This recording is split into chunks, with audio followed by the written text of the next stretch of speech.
Hey, it's Michael again with the Lights On Project, here today to give you a quick lesson in debt-based money. So let's say you're out at a restaurant, you're killing time, food's on its way, and the topic turns to economics, a discussion, usually not a fun one, and somebody asks, like, how did we get in this mess? Well, it's actually a pretty simple explanation that goes down fundamentally to our debt-based money system, and you can use some condiments on the table to simply illustrate how this works.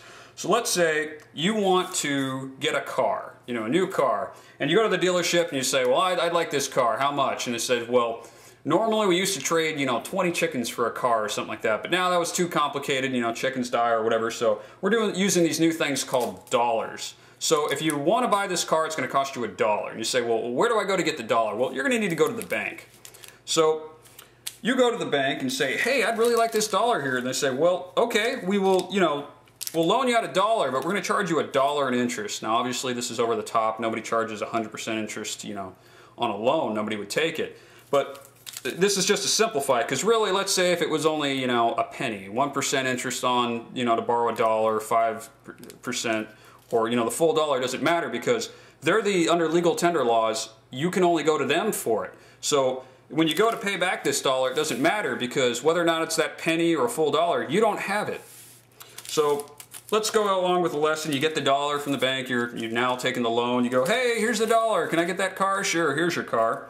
And then, the money cycles around and comes back to you on payday, and you get it, you go back to the bank and it's time to pay back the loan. You say, well, here's the dollar, I'm here to pay back you what I owe you. And they say, okay, well, you've covered the dollar you were loaned, but you still need to make the interest payment. You say, well, I don't have any more dollars. And he says, well, tell you what, we will loan you money so you can pay off the dollar you owe. And you're like, well, okay. So you borrow that dollar. Of course, when you borrow that dollar, you now owe $1 on that plus $1 in interest. So you've now squared that debt, but now you're $2 in debt.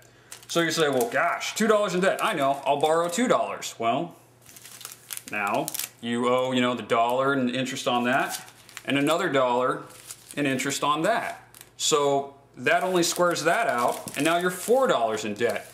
And by this time, the bank is, they're not really interested in loaning you any more money. They kind of want to get paid. So you say, well, I don't have anything. I said, well, you got this car here. We know that's worth about $1. So, okay, you pay down and now your debt's only $3, but if you noticed, in pursuit of a car, you don't end up with it, and now you're in debt and kind of beholden to the bank.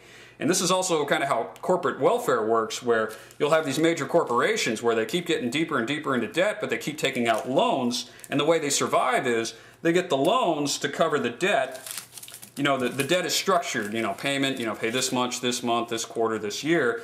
So they just keep getting loan money, and the debt builds up, but they're allowed to keep going because banks only make their money off of interest. So that's the motivation for a bank to keep you going, and this is kind of credit cards.